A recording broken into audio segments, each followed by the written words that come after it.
Hey, Sonny. Hey Tim, what's going How are on? you? Hey, we're in little boxes. There's somebody else here in a bigger box. What's going on with that? We got guests. I We have know we guests. do. This is the first guest of 2022. It is. It is the first guest of 2022. And man, I've been excited about this. I've been talking about this incessantly for like 2 weeks now. Stalking, That's stalking, right. But stalking. we'll let some people get on as we're talking here. And yeah, we're here with Trashy Annie, man. Hello, Yay! everybody. Yay! You can hear everybody screaming and hollering across the Carolinas. Yay! I've heard so much about you. That's right. No, I'll tell you. Hey, and Sonny, this is Parker. Sonny, this is Annie. Annie and Parker, my partner in crime, Sonny. She's the other bull in the china shop. So actually, this could be a new thing, Sonny. We could call this "Welcome to the Shop." Welcome to see. We make this stuff up as we go. That's right. Welcome to the shop. It's two bulls and Parker and Annie there. But yeah, as people are coming in, a little backstory on how we met these guys. I'm like their new sick and twisted stalking fan. I'm like Facebook friends with both of them. I got them on Instagram and YouTube and stuff. And like I just every once in a while in the morning, I just be like, hey, what's going on? So I'm like a real creepy follower. But the way that we found these guys is we were in we were down in Hilton Head Island, me and producer Susan and our neighbors Mark and Amy across the street. We had just had dinner and said, what are we going to do? So we saw the sign hanging that said, from Austin, Texas, Trashy Annie. And when I saw the name, I was like, well, we've at least got to go see this. If it sucks, we can split.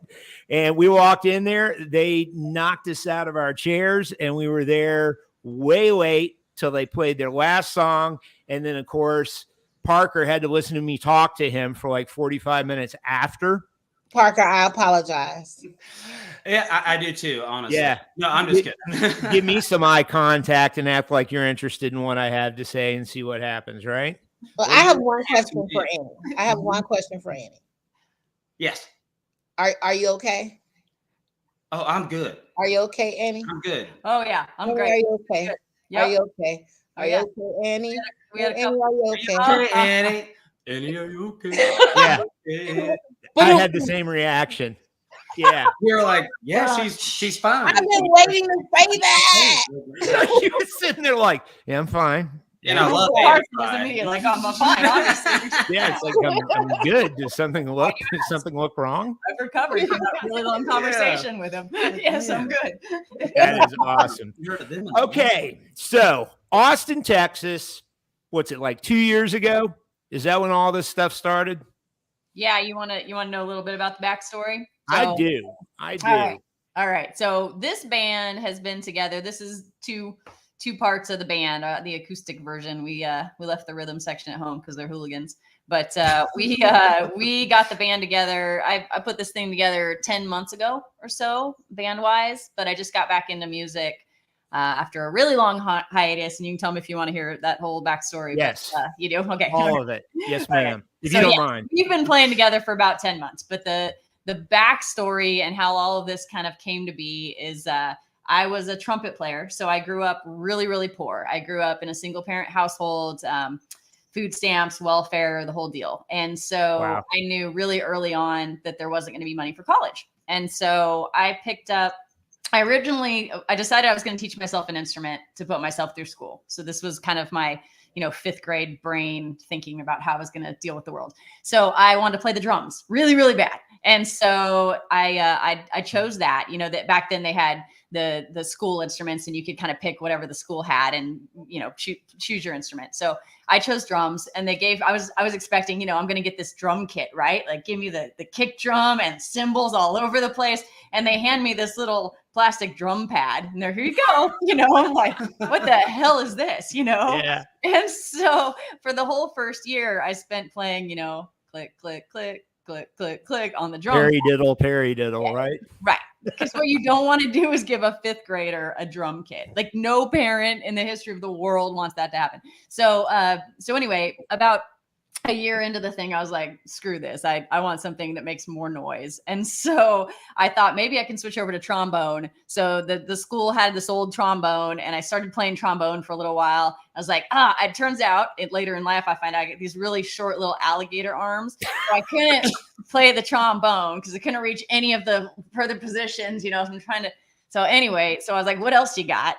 So they had this one trumpet. It was like the last instrument. It was a year into this program. Everybody else had gotten their little, in school band lessons or whatever. And so I'd missed that boat. So I got this trumpet and the keys were broken and the tuning slide's dented and it's all like the bell is all dented in, I was like, I'll take it. It's perfect. So I took this trumpet home and I started just teaching myself how to play. Cause again, I was kind of behind the curve at this point. But I loved it. I loved it. And so I got into playing the horn and then ended up putting myself through, moved up to first chair and started playing in all the different bands and everything else all the way through high school. And then ended up going to college on trumpet scholarship, paying for college. Got towards the end of college and was like, what the hell am I going to do with a trumpet degree? I don't want to live in a van down by the river, play music. So I made a big old pivot. And I also at the time was playing in a ska band back when ska was a thing for like. Oh yeah. Right. The Tony Hawk N64 game soundtrack, pretty much. That's the one. Or Clueless. Yes. Right.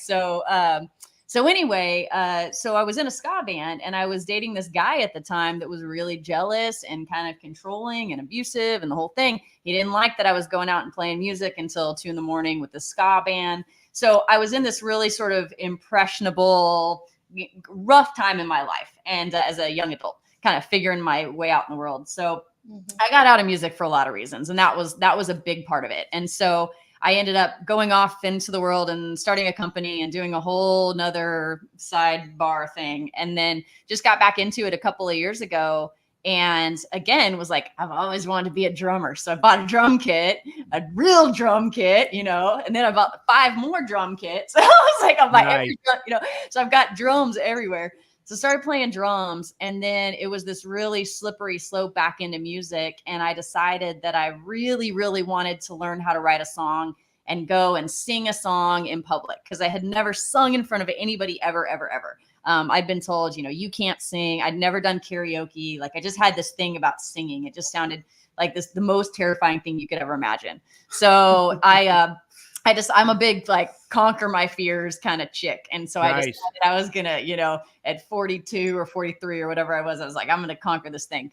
So I went and I bought a guitar and I taught myself to play one chord and I wrote a tune I went out to an open mic and I drank 5 glasses of wine and 2 shots of whiskey.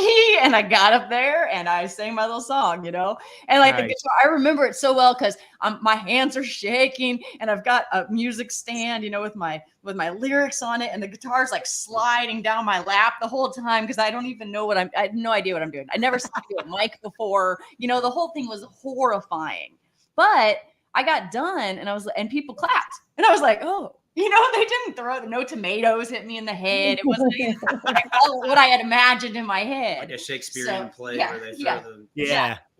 Right. Yeah. So that didn't happen. And I, through that process, I was like, okay, I did this thing, and then I went back home and I was like, man, I could do that better next time. And so I started working on it. And then I just fell in love with songwriting. And these tunes just kind of started pouring out. And so I really decided that I needed to learn how to sing and how to play enough guitar that I could say the things that I want to say with the emotion that I have when I write them.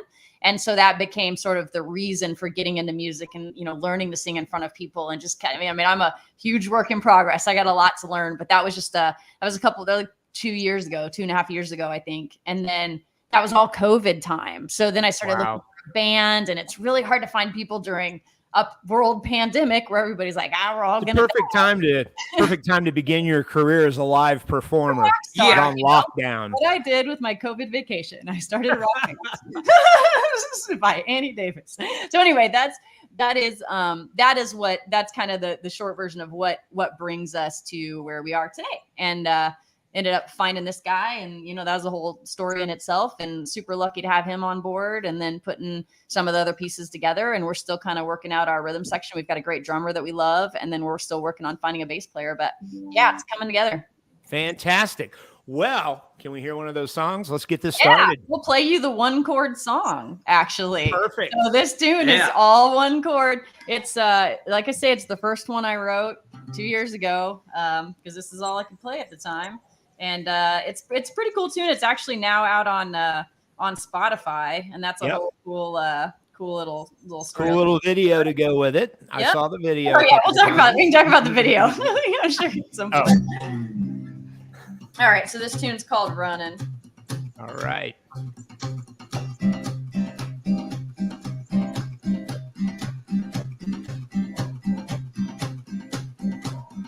Taught me how to play guitar in Lawton, Monterey. Taught me how to play my hand and bet the easy way. Taught me how to hold on to the heart that I can't play. And you taught me how to close my eyes when I watch you walk away. Taught me how to lose my race and how to love my own mistakes. Taught me how to run and how to break and how to stay. But you never taught me black and white, it's just a mix of gray. And you never taught me walking out and standing in my way. And I should be running as far as I can get from you. And I should be running, 'cause my heart is gonna come unglued. And I should be gunning for a window gonna let me through. And I could be running instead of wasting my time on you.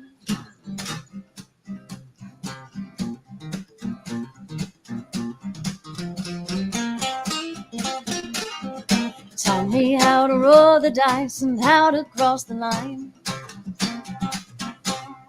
Taught me how to break your heart so I could give you mine. Taught me how to fall in love, and you taught me how you lie. And you taught me that a broken heart can never make me cry. And I should be running as far as I can get from you. And I should be running, my heart is gonna come unglued. And I should be gunning for a window gonna let me through. And I could be running instead of wasting my time on you. And I should be running from the things I do.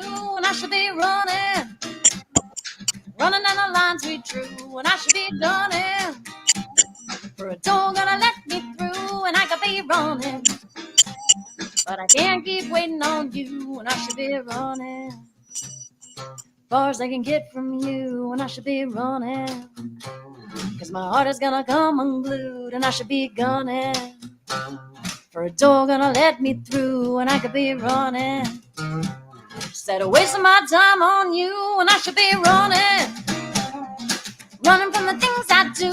And I should be running down the lines we drew. And I should be gunning for a door gonna let me through. And I could be running, but I can't keep waiting on you. Yeah, I can't keep waiting on you. I can't keep waiting on you.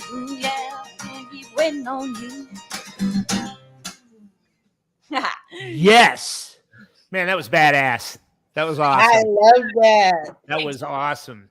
Hey, listen, and I think, if I'm not mistaken, this is the name Trashy Annie has something to do with this song, or this song started it somehow. Yeah. So yeah, Trashy. Trashy. Yeah. So the story behind that is this okay to ask? Oh, absolutely. No, I love this sure, story. I love this story. So, so basically the way all this stuff unfolded with the name is, so that tune, like I said, I spent all this time learning to play guitar and learning all these instruments. And then then what? I didn't know, how do you put a song out in the world? I don't know anything about any of that. So I started taking lessons down at Eastside Music School about music production, because I was like, I really want to learn you know, I didn't know what an XLR cable was. I didn't know anything about anything because, you know, trumpet, you don't ever have to plug into anything with that. And so it was a whole learning process. So anyway, went down, started taking lessons, started learning about production, decided I wanted to try to produce this tune, run it and do something with it. And so I brought that into the studio, and this awesome guy, Austin Sisler down there at Eastside Music Studio, worked with me, and we co-produced the tune, and we would, you know, come up with some stuff, and I'd take it home and play with it and put some plug-in stuff on it and put some cool electronic noises and mess with it, bring it back. We do that again, so on and so forth. So put all this work into this tune, finally got it ready to release, learned all the stuff about, you know, putting it on Spotify and doing all of that.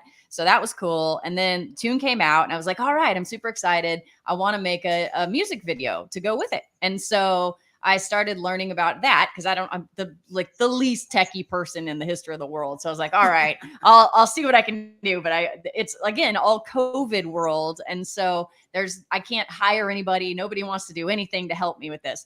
And so I live way out in the country. And so I decided I was just going to make a music video with whatever I had to work with.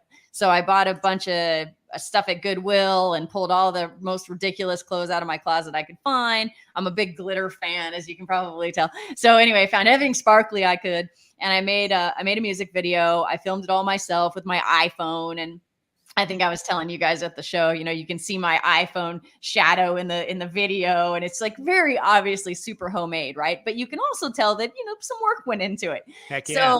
So I learned how to edit this thing and went on to this cool program that I was learning how to use, but again, had to learn all this from scratch. Learned how to edit this thing, and I put it on YouTube, and I was like, okay, you know, I'm all excited about this thing. So I put it on there, and some lady gets on the thing and comments. She's like, aren't those clothes a little young for you? I was just like,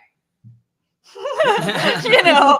So anyway, I had released this tune under Annie Davis, and I was kind of heartbroken about this comment. I was like, oh man, you know, maybe she's right. This is so stupid. What am I doing? You know, I'm trying to be a rock star. I'm 42 or 43. And then I sat back from it for a little while and had some wine and rethought the whole thing and thought, you know what, screw this lady, right? And if somebody's going to judge me for the clothes I wear, they're not my people anyway. Exactly. And so that I decided that if you know, she or anybody else thinks that I'm trashy because of the clothes I choose, then so be it. And maybe that's okay with me. So I named the band Trashy Annie for that reason. And I want this to be you'll hear, you know, through some of the lyrics and things, I talk about some kind of gritty things. And I think my whole goal with this music life is to inspire people to be who they are and, you know, speak about what they want to speak about and be themselves and really lean into that and just be okay with it. Because a lot of us are not okay with being judged, because we're judged, especially now, you know, in social media world all the time, every day. People are like, thumbs down on that. All that heart and soul you just put into this tune that you wrote, you know, not really for me. And that's fine. It's okay, because that's the way the world works, you know. But it's not really okay to judge somebody for something like how they decide to dress. I mean, it's a terrible thing. So anyway, so that's why I named the band what I did, and that's sort of the torch that I've taken up in the music world is that. Well, I think that's an awesome story, and I think you probably actually, at second glance, maybe owe this lady a debt of gratitude, huh? For getting this thing going, you know what I mean? Yeah. So yeah, Sonny was pissed off at her when I told her the story, weren't you? Yeah, I really was. Yeah, we had a little discussion about that. I'll punch her in her face for you if you want me to. You know, the great thing. That sounds good. Her handle was like Mrs. Right. You know, and I'm like, of course it was. Of course it might is. as well just say hashtag Karen. Yeah, and she's a single. Karen. Is she She's single? like the Karen that all the other Karens look up to. Right. If it sounds like a Karen, it smells like a Karen, it is a Karen. It's a Karen, and she was the boss Karen. Hey, I get what you're saying though. On the I can't speak to it musically, but I can tell you that and Sonny has had the same experience, I'm sure. But I remember one night when I was doing a stand-up show, and I broke a big rule of comedy. You're really not supposed to go out and do anything that you haven't tested on like a friendly audience or an open mic. but I'm so good at the time. And this stuff was so funny at the time. I didn't need that. Right. So went out, did the show. Man, the crickets didn't even show up. It was just tumbleweeds. I was waiting for the crickets. And I was like, and the whole way home, I was like, I'm not doing this anymore. I'm so embarrassed. This is horrible. And then I decided that if they're not smart enough to get my comedy, they're not my people. There you Not go. your audience. Right. And That's there's right. people for everybody, there's always your tribe out there, and people are going to Yep. connect with your stuff, my stuff, whatever. And you got to let the other people go, because I have this conversation with a lot of people. I get a lot of messages actually that are like, man, this is so inspirational. I've been sitting on a bunch of music for years. I'm just afraid to put out. Maybe I should just do it. I'm like, absolutely, just do it. Because, the only thing that's holding us all back from these things is just fear. And it's usually fear of judgment. And so I think you can just, it's human nature. And so I get it. And it still hurts. It's always going to hurt when somebody's mean. Oh, yeah. For a reason, but it's also a way to kind of thicken up your skin and just say, I am who I am, and sort of, become yourself even more. And I think it's been an interesting, crazy couple of years. It really has, but I'm glad we're here. Yeah. And the thing is like in the creative performance arts or whatever, right? If you're up playing some cover tunes, you're worried about whether you can play the song right or not. But when you're creating music, you're creating comedy or you're performing something, man, you're laying it all out there for perfect strangers to judge you. Like you said, and that takes some guts. But I will say, what's that? I say you're walking around butt naked. Absolutely. Do you like it or do you not like it? That's exactly right. Simple. And Yes. we've all got this little creative part inside of us that we don't wake up. And I think if you're inspiring people to do more, that's work well done there, because like you say, it's just that little fear, and it's their own voice in their head saying, you can't do it. That's stupid. You're too old for that. That kind of stuff. I'm 57, and it's sometimes I think about it, it's like, oh, okay. So you want to be a funny guy at 57. Everybody else is retiring and I'm just starting, right?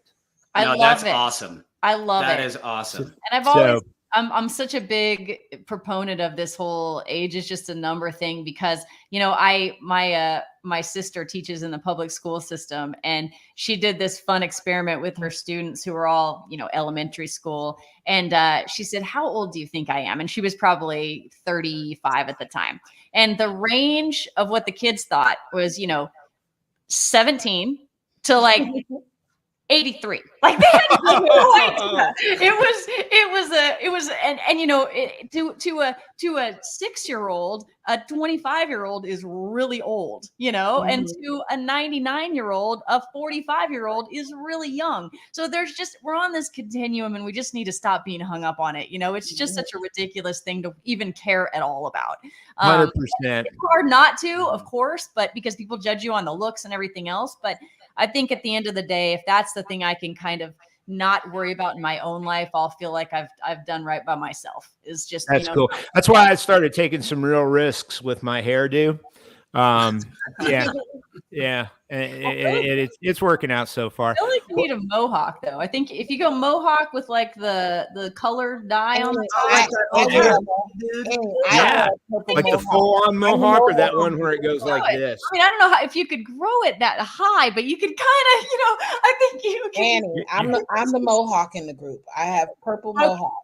So you need to do something else. You can't have two mohawks. That's fair. That's right. That's right. I have purple mohawk. We'll find something. We'll get them earring. We'll do something else. Oh, that'll be good. I'm thinking big gauges. That'll complete my look. Yeah, that'll be good stuff, man. And they don't hurt. I've heard. Yeah, they match your eyes. The little inserts. Exactly. They can be, the holes can be just as hollow as my eyes and my soul. It'll all go together. It'll be great. My heart. My heart. Yeah. Well, you guys got another audition? What's that? What did you think of? Oh, I thought it was great. Loved it. Your live audition went very well. Are you moving to Austin now? Well, you guys got another tune for us? Sure. You want to hear Oh, heck yeah. Whatever you got. Little prostitute song? Yes. I know I got a few about hookers and blow. That's all right. Hey, I love hookers. I love blood. No, I'm just kidding. All right. We'll have to we'll have to have you back so I can tell you my story and I can tell you about hookers and blow. I can't wait for that. That'll be great. So this tune Let's is get about the hookers, Susan. this tune's called Juliet, and this one's actually going to come out on the 25th. So That's awesome. not super long from now. All right.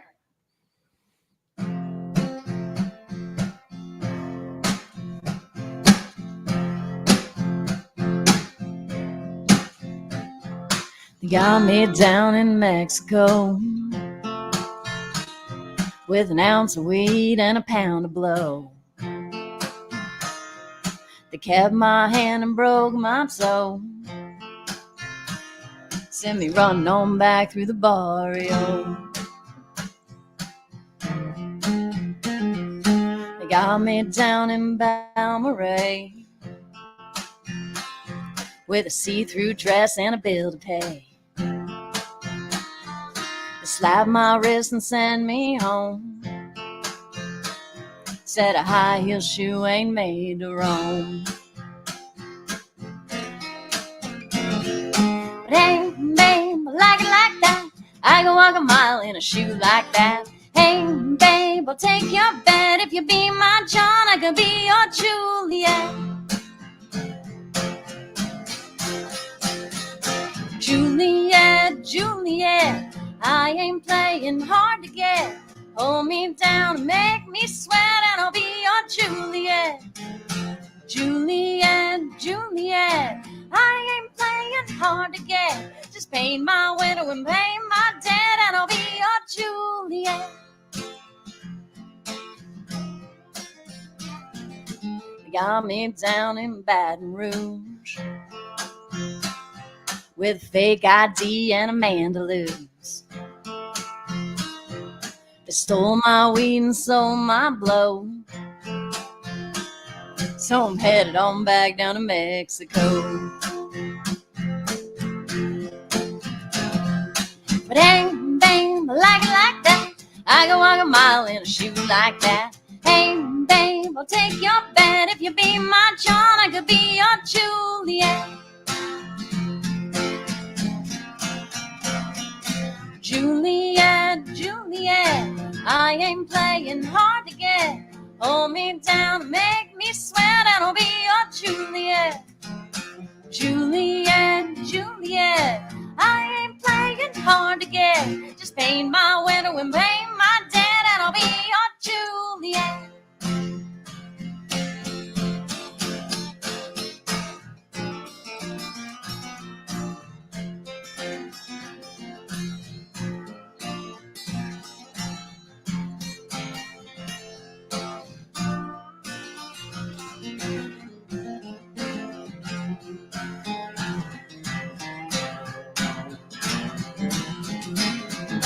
Juliet, Juliet, I ain't playing hard to get. Hold me down and make me sweat, and I'll be your Juliet. Juliet, Juliet, I ain't playing hard to get. Just pay my widow and pay my debt, and I'll be your Juliet. Just pay my widow and pay my debt, and I'll be your Juliet.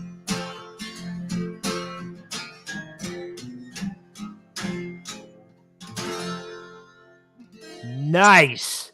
Yes. So that's going to come out February 25th. Yeah, That's the gonna be- 25th. It's cool. I did that one with some. I got some really great players up in Nashville playing on that tune. So the guys from the Wallflowers playing Wow. on it. So No yeah, kidding. Jimmy Wallace plays keys on it. Really adds this cool element. So yeah, it's gonna be a good one. I'm excited about it. That's cool. It's good. It's going to be on Spotify or It'll be on all the things. Yeah, Oh, Spotify, okay. Apple, Okay. iTunes, all the places. Cool. Yeah. Can't wait for that. Well, we'll make sure we drop a link for that. And yeah, I can't wait to check that out when it comes out. Now, Wallflowers, that's Jacob Dylan, right? Yeah. Yeah. Yep. Are Yep. they still together? I think they're still They are. touring. I think they just put out a new tune a couple of months ago, if I'm not mistaken. I heard it on Sun Radio here in Austin, and I remember listening to it and going, that sounds really damn familiar. Like, who is that? And they're like, it's the Wallflowers. And I was like, what? Yeah. They got a cool sound, man. I like those guys back in the day. I'm going to have to check that out. I didn't know if they were together or not, but I think that's cool. You got them in the studio. So you recorded that up in Nashville. Is that right? Yeah, up in Nashville. There was a guy that reached out named Dean Miller, who's Roger Miller's son from country music world. Oh, yeah. King of the Road guy. Yeah. So he, his kiddo has a studio up in Nashville that he works out of, and he found some clips online and reached out and said, hey, man, probably come up here and try out Nashville cats, because I think these are your people, So I went up there and took a few tunes, and we're just trickling them out now. So the last one, Love You Back, that I put out about a month ago was one of those tunes as well. And then the next 3 or 4, I basically did an EP, and then I'm going to do the rest of the album and push it all together and release a full album a little bit later this year. Oh, that is awesome. Yeah. If I can ask, what inspired the song about the hookers in the blow? I was going to say the ounce of weed and pound of blow. I think it was the other way around. There's 2 things. There's a long list. So this one, you know what? This one is an interesting song because this one kind of came together really fast. I feel like I wrote this tune in like 2 hours, and I'm a big observer of people. I've never been, I can do the extrovert thing if I have to do it, but I'm way more comfortable in the introvert world. If I go to a party or something, or even after a show, I'm just done afterwards. I'm so tired, from all the social interaction. So but because of that, and sort of growing up as an introverted kid, I love watching people. And so I think a lot of my songs just come from seeing people that I kind of make up a story about in my own head. And I'm sure that Juliet was that. I was probably at Walmart and saw something, lady tagging her with her trail of kids behind her and her, 12-pack of Coors Light. And I was like, that's my girl right there. Are you sure that wasn't awesome? Might have been you. I'm pretty sure that was me. Might have been you. Yeah. But yeah. So anyway, that's probably where that song came from. It's it was a fun one. That's cool. You got all the stuff, man. I mean, you got the, the gritty stories and all that kind of stuff. And that's my favorite kind of music, drinking, spitting, fighting, old time country. Well, we're in Texas, so there's a outlaw lot of country, that kind of stuff. That's good stuff. But see, I forgot to mention this a minute ago. You mentioned playing trumpet. I too was a trumpet player from grade 6 to grade 12. Absolutely. Wow. Yeah. Really? How long did you play? Well, from, let's see, it's like 6 years, 6, 7 years, something like that. I, like an idiot, I quit whenever high school got out. I just had enough of band and decided I wanted a break from it, but I probably should have kept going, for college and stuff like that. But yeah, probably would have kept me out of trouble. That's when it gets fun. I mean, I enjoyed high school too, because I really liked marching band, actually. I did too. It was so much fun. Yeah. Yeah. That stage band. I was a big stage band fan. Yeah. It was fun. I enjoyed all of it. But yeah, I ended up loving the college stuff as well. But I loved playing in high school. Yeah, trumpet's fun. I mean, I definitely would like to bring that back into some of these tunes. I've just been working on the bones of everything. There's a lot to do still, before we. You still play at all? Your trumpet? Yeah, I actually, the sort of getting back into music, the reason that I got back into music was because I got roped into playing trumpet with a Rolling Stones cover band a couple of years ago. Nice. Yes, but it was the reason so there's a band out of Arizona called the Peacemakers, Roger Klein and the Peacemakers. They used to be the Refreshments back in the day. They do the theme song to King of the Hill. They do some stuff that you would definitely know. So anyway, they're a great band, great Americana band. Anyway, so some of the guys from that, they've just got some side projects. And so one of the guys was like, bring your horn. I was like, well, I can't say no, because these are people that are in some pretty famous bands all grouped together with this Rolling Stones project. I was like, all right, if nothing else, it'll be a good story. So I showed up at the rehearsal, and the other trumpet players there were like, man, you're not bad. We should teach you the Roger Klein trumpet parts as well. And I was like, again, can't say no to a good story. So I was like, all right. So I ended up, after not playing my horn for 15 years, on this stage in Mexico, playing with Roger Klein and the Peacemakers for 4,000 people or whatever it was. And it was just this moment of, I missed music a whole lot. So then I went back and bought a drum kit, and that was the kind of the beginning. So yeah, I have played off and on in the last couple of years. For sure. I played a bunch of gigs with those guys. And then COVID hit and everything just sort of changed. And so now I've been focusing on all of this. But yeah, I'd like to bring the horn back at some point too. Yeah. Don't you wish you had your chops you had when you were in high school and college? Because I can still read the music and I can still play a little tune, but not. It's really hard to make them. It's just such a, it would take some very consistent playing every day to get the range back for sure. That's right. So I got to ask you, in college, you're at the parties and whatnot, and you get the obligatory question when you're a freshman or sophomore, hey, what's your major? And you're like, trumpet. But those movies, what were the name of those movies? The band camp girl, remember? Oh yeah. You know what I mean? Like, so it became kind of cool. Like, oh, so you got good lip muscles. Yeah, that's it. Yeah. Yeah. So it's okay. It's okay to play the trumpet. That's cool. Very cool. Yeah. Well, let's. You guys mind playing another one? I'm kind of digging this little private concert here, if that's all right. Sure, I'll play. Let me play. Yeah, let's do. You want to do Lie to Me? Yeah, you want me to do that one? Yeah, because my ass is asleep. Okay, you want to go check on your pupster? Yeah, well, if you guys hear any dogs barking, it's just my secretary upstairs. Oh, okay. Yeah, her name's Susie Q, named after the CCR song. Yeah, man. And, she definitely howls like Fogarty. So that's funny, man. So I'll tell you the story behind this one. So this is a sad tune, but I'm gonna play it because it's an important one to me that I wrote for my dad. So I let's see, my parents split. So I was born in San Antonio. We moved up to Oregon, and then my parents split when I was about 5 or 6, and my dad moved back down to Texas. And then so we would just go visit in the summers. We'd see him for about a month a year, and then in 2011, I came down to Texas to do a triathlon because I was into triathlons and that stuff at the time. And I came to Austin and I was like, this is amazing. It's 85 and sunny in October. Like, this is where I need to be. And what have I been doing in Oregon, rainy ass Oregon my whole life. So I went back up there and I really wanted to also be closer to my dad. And that was a huge driving force to come into Texas. So I went back and I packed my car and I broke up with this, really great guy that I'd been dating for like 4 years. And I quit my job and I just came to Texas and was like, hi, Dad, here I am, like, let's get to know each other.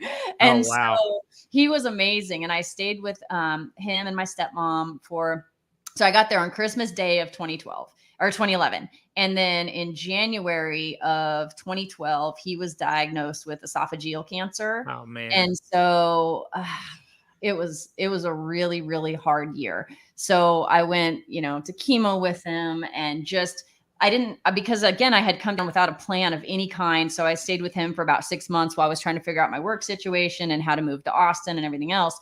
And so we just got all of this time together every day when, he couldn't even leave the house because he was just getting sicker and sicker and sicker. But we got to know each other. And it was the best year. It was such a good move. And I feel like, I lost him a year later and it was really, really, really hard because I feel like I had just found him, Yeah. But but it was a year I never would have gotten had I not just packed the car and come down to Texas. And so I look at that as being one of the reasons that I even got into songwriting and felt like I had stuff that needed to come out and I needed to figure out how to say it and how to sing because of stuff like this. And so this might not be my best tune. It's probably my favorite tune. Sometimes I suck at getting through it because it's hard. But I think my dad's birthday would have been January 28th. So just a couple of weeks ago. Oh, wow. And so I want to do this one. So it's called Lie to Me. The stage is yours. All right. Let's see how we do.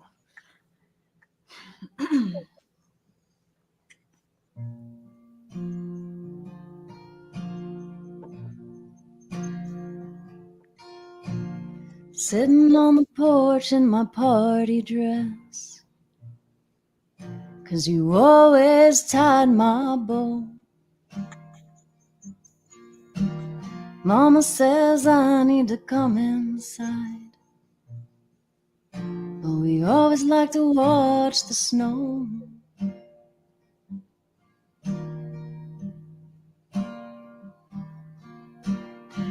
last time that I saw you smile, you were waving me goodbye. I kissed your head and I closed my eyes, so you wouldn't have to see me cry.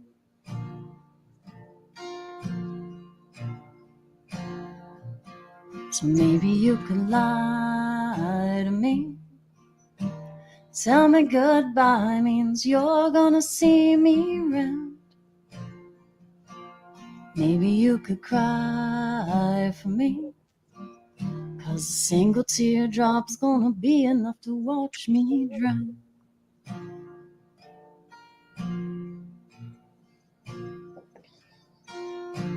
Sitting on the pier in your old sweatshirt,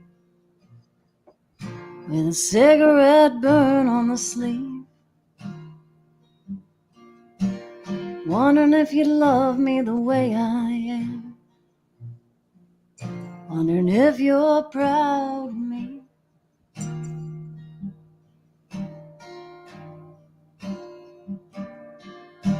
You told me you had a broken wing that I'd never understand. I said I would give mine to you if it meant I could help you land.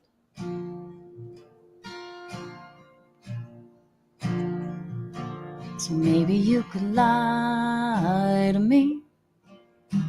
Tell me goodbye means you're gonna see me round.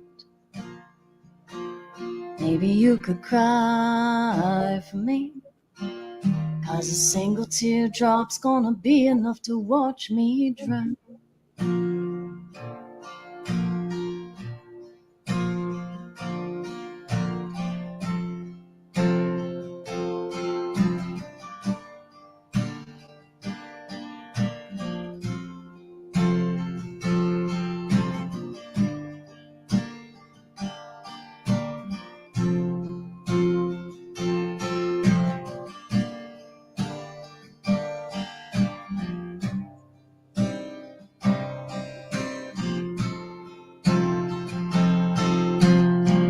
Still sleeping with the porch light on, 'cause you used to come home late. And I know now it doesn't matter much how long we tried to wait. And I'm still sleeping with the nightlight on, 'cause I know you'd understand. You said the monsters underneath my bed are there just to hold my hand.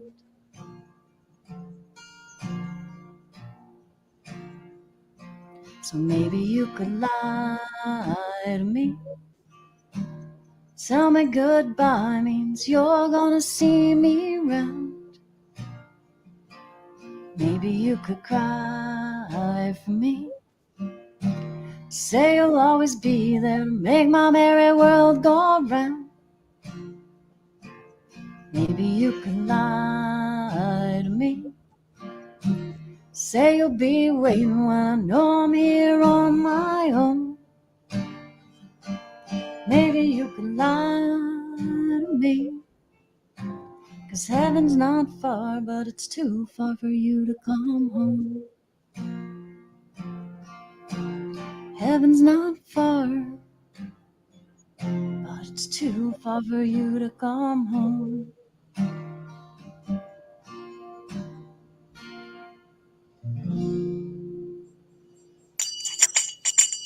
Man, that was awesome. That's powerful lyrics, man. Thanks. That was good stuff. Yeah, it's my favorite. It's kind of hard for me. I get a little shaky in it, but it's just it's such an important song for me. Like I say, it's a lot of the reasons. It sounds like a lot of healing in that song. Yeah, there's a lot of healing in there. It felt good to get that tune out, and my plan is to release that one on Father's Day. So I've got it working in the studio now, and get that one out for him. And I think, like I say, the reason I'm in songwriting is to write stories and to write things that I feel and to get them out on paper, because I know other people feel those things too. And one of the probably the best comment, I've gotten a lot of really nice comments from people, and probably the best comment I've ever gotten from anyone, they sent me a message and they said, your music makes me feel less alone. And it was just like, it makes me just kind of cry, you know, just thinking about it. Cause that's what we're trying to do in the world, right? Is connect with each other. And in a world that's disconnecting slowly but surely, it's nice to feel like you're connecting to a total stranger across the planet. So anyway. Yeah, no, it's true. It's very, very true. And you can always tell when somebody does a song that's just like, you know, as cheesy as it sounds, from the heart. I mean, that's got your guts in it. You know what I mean? Yeah. That's got your broken heart in it. And you know, that's a powerful tune. Thank you for doing that. Yeah. Thanks for letting me. Oh, are you kidding? This is great. This is fantastic. So tell me how you met Parker. Yeah, so this is I had a feeling Parker hangs out at some sketchy places. Well, you know that song about hookers and blow? Yeah. Yes. Something to do with that. Gotta get your blow from somewhere, you know what I mean? He actually I went through a lot of people before I finally found Parker. It was you got to kiss a lot of frogs. You know what I mean? And in the music world, it's hard to find people who are both committed and enjoy the same kind of music and have the same schedule and the same goals and and are not in another band. It was fortuitous when we met that all of the stars were kind of aligned to get him in on this thing. But I met a friend of his on a Craigslist ad. So I had thrown out a Craigslist ad and said, I need some people to play music with. And I was like, this is either going to go great, I'm going to meet some amazing musicians, or I'm going to get murdered. But one way or the other. No way I'm famous. We're going to figure it out. Worth it. Yeah, right. It was worth the risk, right? So I met this friend of Parker's, and now a friend of mine as well, named Ben, and showed up at his place and just jammed with him for a while. And then COVID hit, and I didn't talk to Ben for a year and a half. And then it was time to start putting a band together. And like I said, I had gone through all these people through Craigslist or jam sessions or Facebook ads or whatever, and just nobody was really working out. It wasn't the right fit. So I called up Ben and I said, Ben, do you want to come play guitar for me? I've got this show. And at the time I had just started to gig and it was just me. And I'm so new on the guitar. I just needed somebody else to fill some of that out. So I pulled Ben in and he played a gig with me, and a gig or three probably. And then Parker was at one of our shows to see Ben play. And he introduced me afterwards, and Parker was like, man, I dig your music. And I was like, why don't you, come sit in on a song? You play guitar, come on up on stage, And Parker gets up there and plays a tune. And I'm like, okay, Ben, I love you. Parker's saying, let's figure out what we need to do here. Yeah. And so we ended up moving Ben over to bass for a period of time and just, keeping him around because he's great dude. But Parker was just the right fit. He's got the right feel for guitar. I think it's a good fit for the kind of music that I write, and he's got great energy on stage, and it's just the whole thing has been a good fit. So that's how I met Parker. And then we're still, like I say, we're putting the rest of the rhythm section together, and we're off to a good start with the drummer, and then we still are working on a bass. That's awesome. Because I'll tell you, the extent of my music creds is I have a guitar. And I've been to like 5,000 concerts. That's half the battle. And a trumpet and a cajon. Woo. And I think I have a kazoo. But yeah, I've been to like 5,000 concerts starting in 1979, right? And the reason I bring that up is because I think it surprises me that you two have only known each other, have been playing with each other for 10 months. Because I did see you live, and one of the things that I thought was so fantastic about you live was your all's chemistry, was your all's back and forth. I thought, you talk about seeing people and making up stories, was she about to get rid of you and I just saved your job? Is that how it is? He's always on thin ice. That's how we keep it. That's how I maintain my power. That's how I keep myself on my toes and keep her on her toes by me always being on thin ice. That's it, man. Well, that's how you got to do it. She's got to keep you there because she really loves your music. It can't be anything else. So the more you fuck up and the more that she keeps you, dude, I'm in. Stronger your bond is. That's the quotable. That's it, man. See, he can't wear hats because his head is so big. I'm a little bigger because I thought that watching you guys, and you said, making up stories about people that you see. I thought you were like either brother and sister or had known each other for like a long, long time, and he had maybe talked you into singing or something like that. because there's no there's no disconnect on there whatsoever. Yeah, I'll say this real quick, is that when I met Annie at that show that we were talking about with Ben at the Sahara Lounge, which is a very unique bar and venue in Austin. Nice. And so Ben asked me to come up. He was like, "Hey man, come see me play with this chick named Annie. She's really great. She's a good songwriter. You should come up. She's looking to form a band. I don't know. You know, I'm playing guitar." I was like, "All right, cool. You know, like I know a little bass, but you know, guitar is my main thing."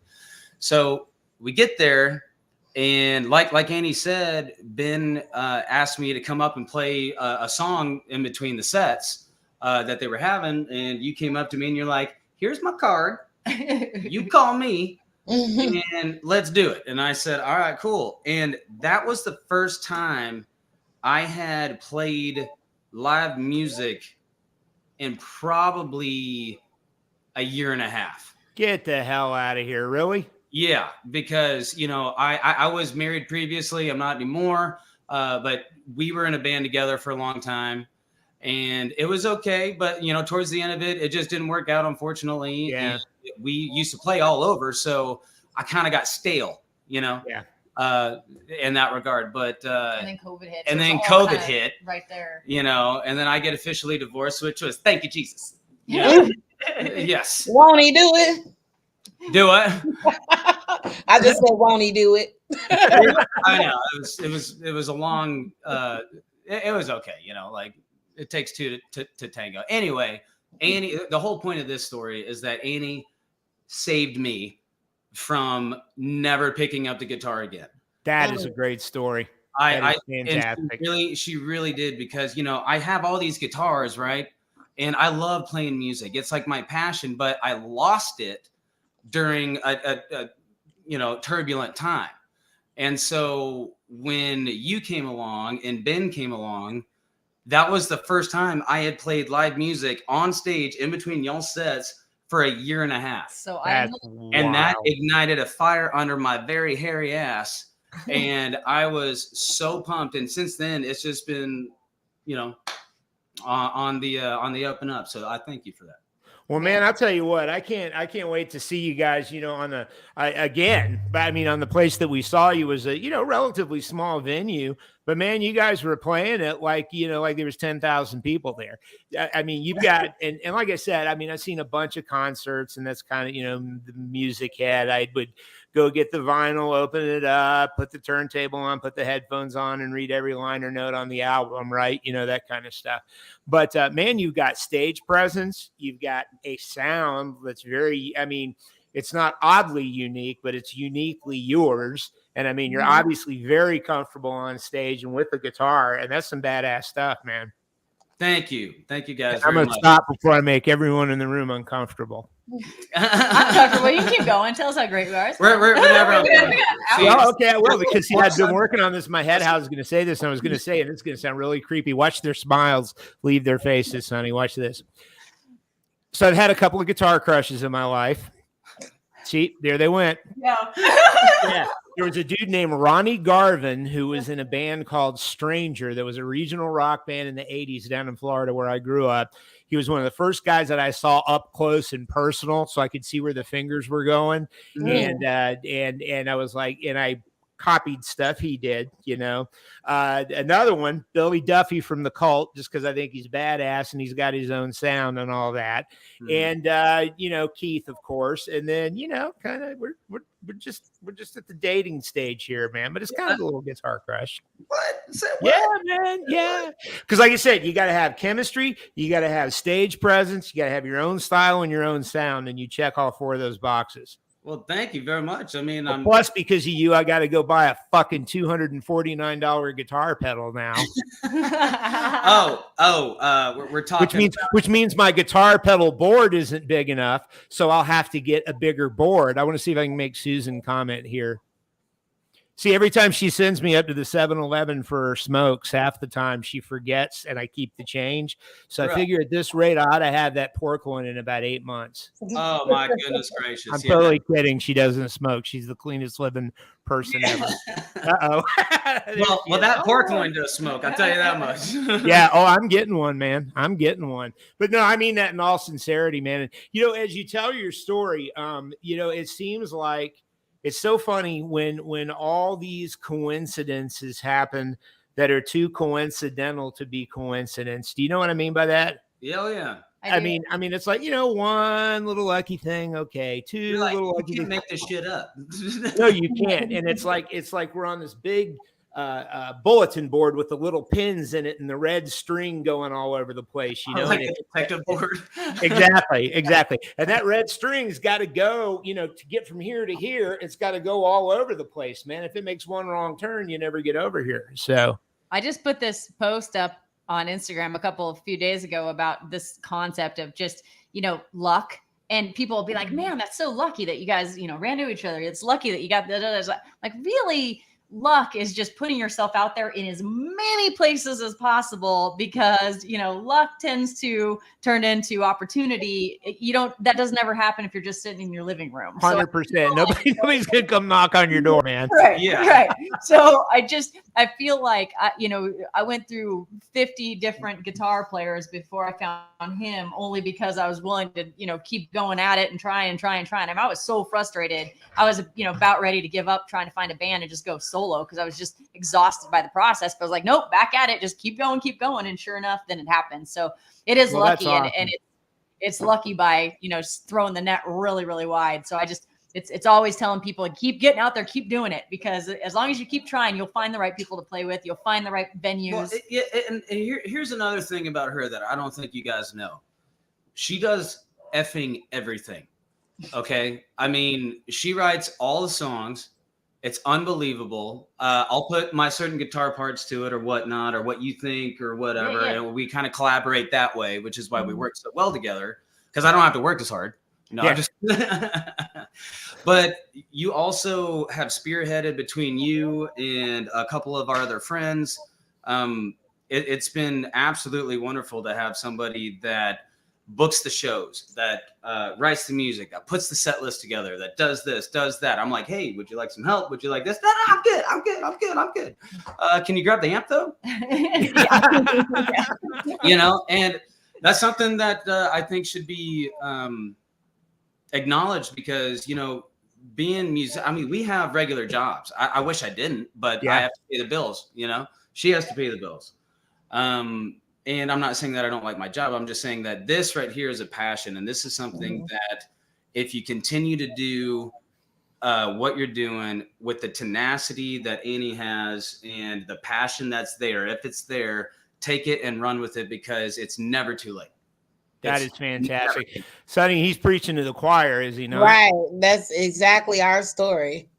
Yeah. Except we're Tim and Sonny. You know, we are stepping out here just trying to make people laugh. That's it. And chasing our dream. It's not a hobby. It's our passion. Absolutely. I love it. I love it. I'm so glad we got to meet you guys. Tim, which show were you at? Were you at? You don't remember me?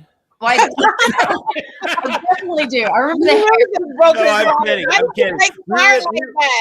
We were at the one, I can't remember the something Shuckers. Brother Shuckers. That's right. Yeah. So we were supposed to play that night when you talk about just like fortuitous circumstances, we were supposed to play that night at Tybee Post Theater in Savannah, like this really cool historic theater, 200-seat place, right? And they shut it down for COVID for 30 days during the time we were supposed to be there. So Brother Shuckers just scooped us up last minute to play a show. And we, you know, just kind of stuffed into this corner. Like you said, a little small venue, but we're like, we'll take whatever we can get, because we were going to not have a show tonight.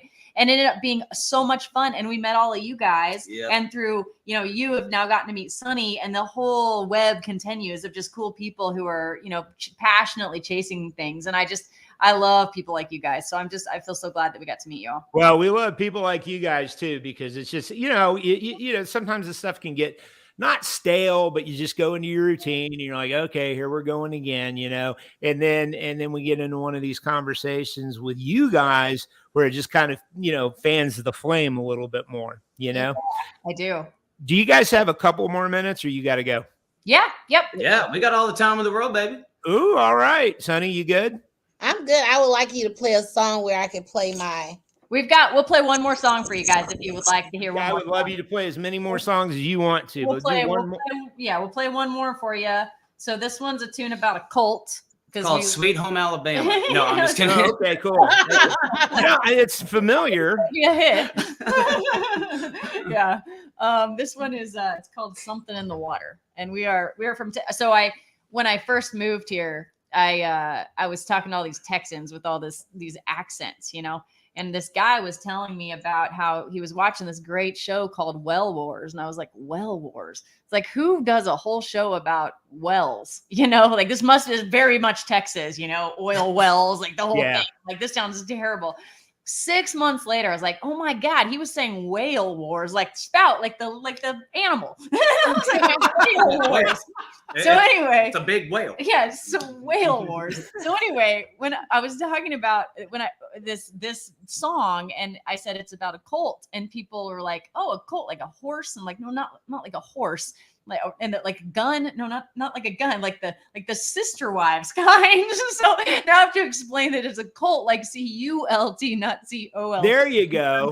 Hey, hold on. Before we get into this song, the whole Texas thing is fun. Yes, go ahead. So speaking of talking about things that nobody understands when you say cult or cult, yes, you remember when we were in Savannah and Bluffton, yes, and Hilton Head, yes, and we're going over the bridge, yes, and I said you have to try boiled peanuts.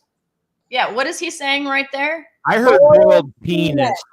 I heard bowl of penis. Well, first I heard bowl of penis, and then I heard bowl penis, and I was like, I don't understand what you're saying. No, boiled peanuts.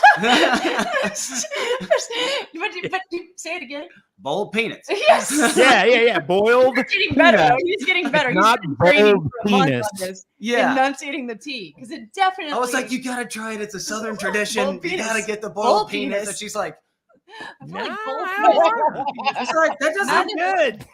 I'm good. I'm good. full. I'm good. Yeah. Okay. All right. So now we will do a tune about a cult. On that note. It's called boiled penis. No, All I'm right. just kidding. It's called Something in the Water. All right.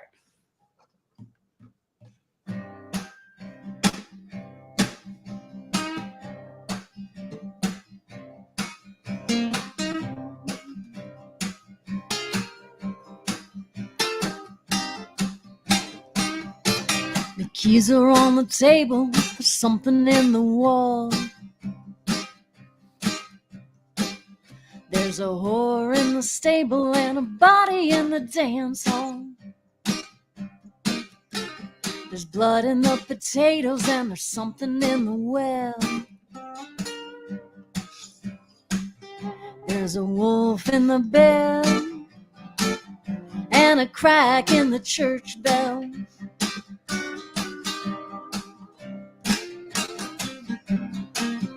Well, the bells keep ringing, but the choir ain't singing. There's a dove lying dead in the highway. My fever's getting hotter 'cause there's something in the water. Something bad is coming our way. So you grab the money, honey, I'll go get the gun. You grab the bullets, baby, I'll be riding shotgun. You grab the money, honey, I'll shoot out the sun. You write the note, let's run.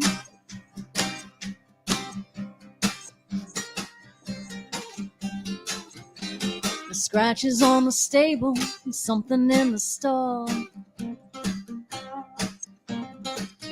There's a needle on the table and a horse in the dance hall. There's fire in the kitchen and a tooth under the bed.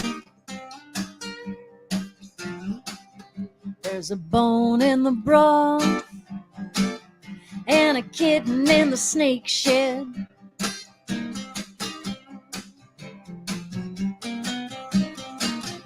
Well, the bells keep ringing, but the choir ain't singing. There's a dove lying dead in the highway.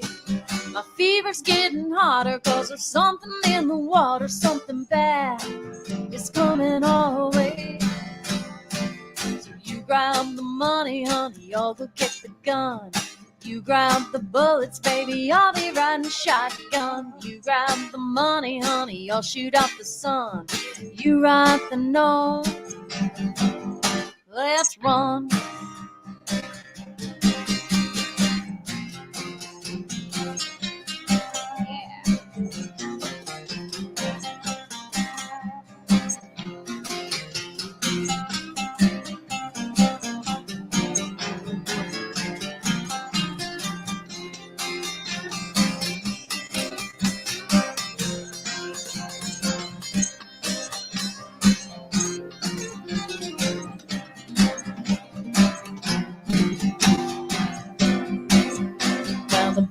Keep ringing, but the choir ain't singing, and the sun's dripping down and getting hotter.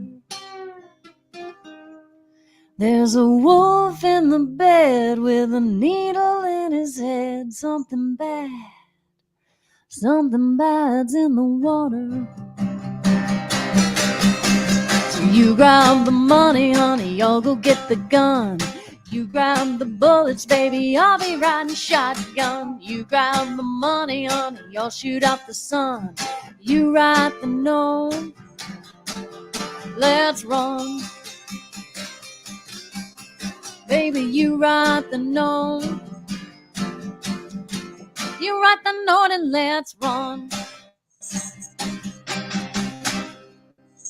Man, that was awesome. Yay! That was good stuff. That was good. That was cool. I'm like, she's getting it. That was awesome. Now, there's one comment in there. I got a quick. I know we got to go, but I got a quick question for you. There was one song that we heard you guys do, something about the motherfucking tip jar. Oh my God, it's my new favorite song. So I've gotten in trouble for playing that song in a couple of venues at this point, but that's my new favorite tune. And the line is "Honey, put your love." So it's all about somebody being on stage and having all these guys just wanting to take you home and want you to do all the things and tell you they love you and all these things, right? Because this happens and it's kind of a funny thing. And so I decided to write a song about put your love in the motherfucking tip jar. Anyway, it's gonna be a winner, and that one should come out on the first album. That's gonna be a winner.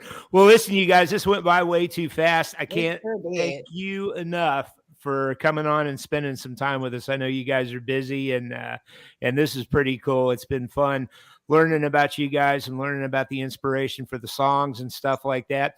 Now, I will tell you, after all of this that I've said about being a creepy stalker, right? We're going to be in Hilton when you guys are down there again. Yeah. Hey, I wouldn't have it any other way.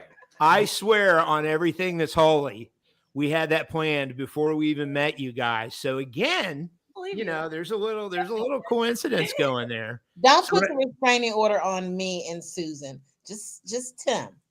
Well, yeah. Okay. I'm so glad you guys are going to be there. So that'll be April 15th and 16th. We're playing out there. Yep, we get in on the 16th, and we're going to come see you guys. Great. That is awesome. So that means y'all are going to take us out to dinner, right? Yeah. Yeah, awesome. Count on it. We will take you out to dinner. That's a guarantee, man. I'm so happy to comment. That's going to be great. It's going to be a crazy show. That place is going to be slammed in April. What's the venue? It's we'll be playing at Wild Wings Cafe on Saturday, and then we're playing in Bluffton at Corks again. You guys should come. Oh, you're coming in the 16th though. The show at Corks, you guys got to make one of those shows sometimes. That place is. We probably had 250 people crammed into that place. No kidding. Are you guys getting down there regularly now? Yeah, we'll be back again in June, and then we're gonna go on like a 2-week tour of the East Coast. That's when we're probably gonna hit Charlotte. I know we've been talking about Charlotte, Charleston area, so we'll hit those places in June for sure. That sounds great to me. And Parker, you have to live up to your responsibilities and accept my friend request on Facebook. Every morning, Annie accepted my friend request, and every morning I get up and I look, and there's no Parker. You know what? That's my bad. Oh, he's like, yep, we just hit the uncomfortable part here. So no, that's like cool, the last man. 2 weeks, I was like, who the hell is that? What I keep getting these messages from this dude, man. What the? Man, I love you. It's weird. Yeah. No, I'm just kidding. It's strictly guitar, man. It's strictly like that guitar. You Thank look you. through all your friend requests and wonder who people are. I just accept everything. I'm like, oh, this guy from Oh, so I'm not special. Nigeria, something. And I'm like, great. See? Because then I invite them to See? like the band page. I'm like, oh, Yeah. it's See, I thought I was special there for a minute. you are special. Yeah. You're my I number know. one Listen, fan. I want to be like real special, not the funny special. I've been saving the best for last. That's why I haven't accepted it yet. That's exactly right. So I'm going to be the 5,000th because I think you can only have 5,000. So when you get to 4,999, Okay. grow up. I'm pretty sure I have 49 friends. That is awesome. Well, listen, guys, I could chat with you guys all night. That's for sure. And this has been a lot of fun. You guys have something awesome going on, Annie. You got a hell of a story. You got something to do. And I think you got great, big, giant things ahead of you. That's what I think. Thank you. Thank Thank you you. so much. We Thank you really guys love very doing much. this. It was a lot of fun. And yeah, appreciate you having us. You guys rock. Excellent. Thank y'all Yeah. very much. Oh, of Thank course. you. And you can just kind of tell sometimes. And I think we can just kind of tell. I swear you do. You got big stuff. Thanks, All man. right. Well, I listened to your last plug about us, and I was like, all right, we got to go on this show. This guy, he digs us. And it was great. It works. It works. Talking works. Yeah, we It had a was- practice the other day, and she was like, was "Oh my amazing. god, this dude!" I said, he's great. I said, you're going to love it. So, Guy yeah. said he saw us in Hilton Head. You remember this fucking guy? What is he? Yeah. Well, you've met my beautiful other half, so you know I'm not a total freak. Susan. Yeah. Susan, Yeah. right? Susan, yeah, the Yes. blonde-haired lady that talked to you for a little bit. I definitely remember Susan. Everybody remembers. I will remember you next time, I promise. Yeah, she is awesome. Well, listen, you guys, we won't hold you up any longer. Thank you so much for coming on. And ladies and gentlemen, we'll have links to everything they've got in the comments here on the recording, and we'll put them in the show notes on Spotify and Amazon Music. We'll be live, or not live, but we'll drop the recording on Thursday. And man, you guys just keep it up, stay in touch, and we'll see you in a month and a half. Thanks, you Thank guys. you guys. Thank you. All right. Thank you very Thank much. you guys. Meet both of y'all. Thank y'all. Oh, absolutely, man. You guys are awesome. Thanks. Thank y'all.